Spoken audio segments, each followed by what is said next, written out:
Aaradhya studio में आपका स्वागत है।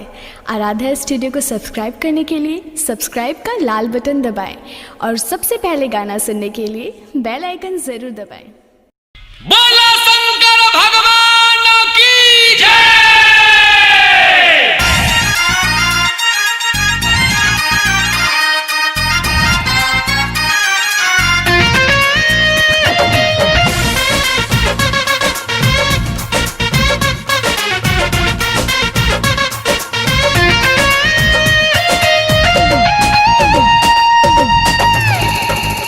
काहे गौरा से ये भोला बिजुकल बानी ए मान जाइना कौना गलती पर हमरा से टिहुकल बानी काहे गौरा से ये भोला बिजुकल बानी कौना बतिया पर हमरा से टिहुकल बानी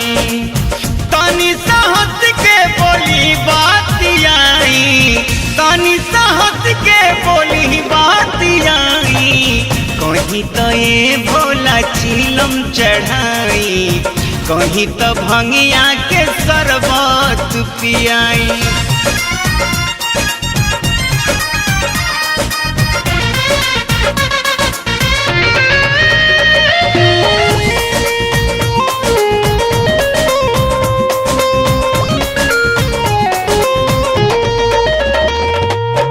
काल्हे से बैठल बानी मुहवा फुला के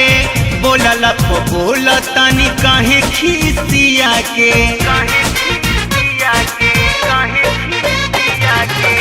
काल्हे से बैठल बानी मुहवा फुला के बोलला बोलतानी काहे खिसिया के ओठवा पतनी का हंसी ले आई ओठवा पतनी का हंसी ले आई कहीं तो ये भोला चिलम चढ़ाई कहीं तो भंगिया के शरबत पियाई कहीं तो ये शिव चिलम चढ़ाई कहीं तो भंगिया के शरबत पियाई।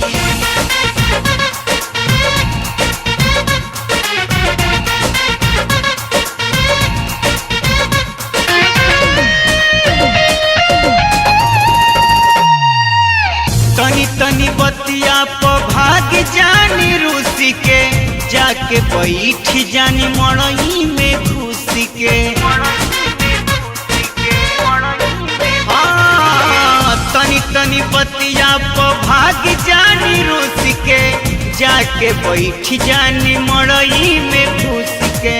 जमन जमन कहीं बना के खियाई जमन जमन कहीं बना के खियाई कहीं तो ये भोला चिलम चढ़ाई कहीं तो भंगिया के शरबत पियाई कहीं तो ये भोला चिलम चढ़ाई कहीं तो भंगिया के शरबत पियाई।